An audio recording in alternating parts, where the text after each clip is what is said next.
Baik teman-teman, kita akan masuk ke 21 sebab lemah iman ke 21. Ya. Lemahnya hubungan antara para penuntut ilmu dengan para ulama. Kata beliau, ini adalah musibah besar yang akibat buruknya tersebar di mana-mana, yaitu musibah adanya jurang pemisah antara generasi muda dengan para ulama, antara para penuntut ilmu dengan para tokoh ulama besar. Yang ada hanyalah mencela, mengkritik, mengungkap kesalahan orang lain. Ini yang terjadi di alam penuntut ilmu biasa. Baru belajar kemarin dan dia belajar dari seseorang. Begitu dia temukan ada guru yang dianggap lebih hebat, atau misalnya dia menganggap dirinya sudah cukup ilmunya, dia langsung mencari kesalahan guru yang pertama. Seakan-akan tidak ada jasa dalam hidupnya. La haula wa la quwata illa billah. Padahal dia lupa. Sabda Nabi SAW, Kullu ibnu Adam khatta'un khairu khatta'ina tawabun. Semua anak Adam pasti buat salah. Tapi sebaik-baik mereka justru yang bertaubat. Orang bisa buat salah. Para ulama-ulama juga banyak yang bersalah. Tapi mereka kembali dari pendapat mereka. Kalaupun itu salah. Ini yang unik, kadang-kadang mereka kerjanya cuma mencela, mengkritik, mengungkap kesalahan orang lain. Sesungguhnya rantai kebangkitan Islam tidak akan baik dan tidak akan rapi kecuali bila para generasi muda menjalin hubungan dengan para ulamanya, mendekati mereka, mengambil pelajaran dari pengalaman panjang mereka, karena mereka telah menyelami dunia ilmu dan permasalahannya. Mereka telah mengetahui rahasia-rahasia hati dan cara penanggulangannya.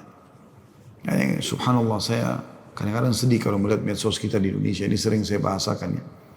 Jadi bagaimana medsos dakwah itu sedikit sekali viewernya, sedikit yang nonton gitu kan, sekian orang. Sementara acara kadang-kadang kosong, tidak berisi sesuatu yang berbau ilmu kah, manfaat apakah gitu. Itu luar biasa ramai. Gitu. La haula wa la quwata illa billah.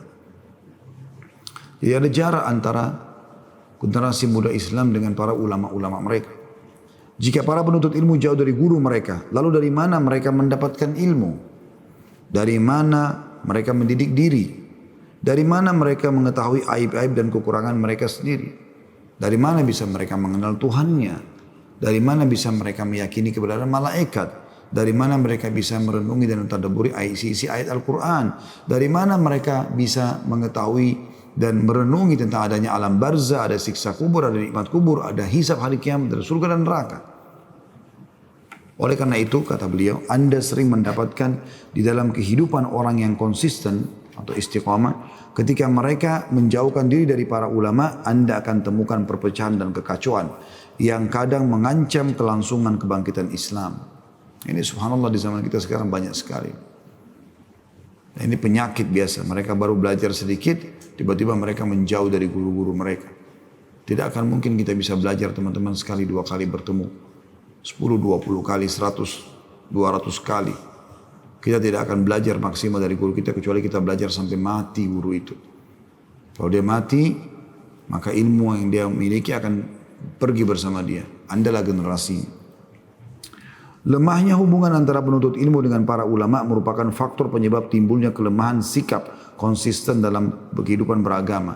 Suatu akibat yang tidak diragukan lagi, dan hal ini akan terlihat dengan jelas kepada mereka yang tidak memiliki hubungan baik dengan para ulama. Tidak pernah tahu namanya ulama ini siapa, karangan bukunya apa, gitu kan. Tidak pernah sama sekali coba mengunjungi mereka, atau minimal rutin mengikuti nasihat-nasihatnya dan menyebarluaskan fatwa-fatwanya misal. Padahal termasuk keselamatan dalam mitologi belajar adalah belajar langsung kepada ulama. Sebab para ulama itu bagaikan bintang di langit yang dapat menjadi petunjuk. Mereka adalah hiasan bumi dan pewaris para nabi. Bagaimanapun angkuhnya seseorang, maka sesungguhnya ia tetap membutuhkan ulama. Dan ia wajib bersikap sopan, menghargai dan hormat kepada mereka, serta menjaga wibawah mereka. Jadi ulama itu luar biasa, orang-orang yang sudah mendahului kita untuk mempelajari hukum Allah Subhanahu wa taala. Kalau tidak, mereka tidak akan dapat julukan ulama. Dan mereka juga pastinya orang-orang yang lebih berusaha mendekatkan diri kepada Allah Subhanahu wa taala. Karena memang yang khusyuk dan tunduk kepada Allah adalah para ulama. Allahu a'lam.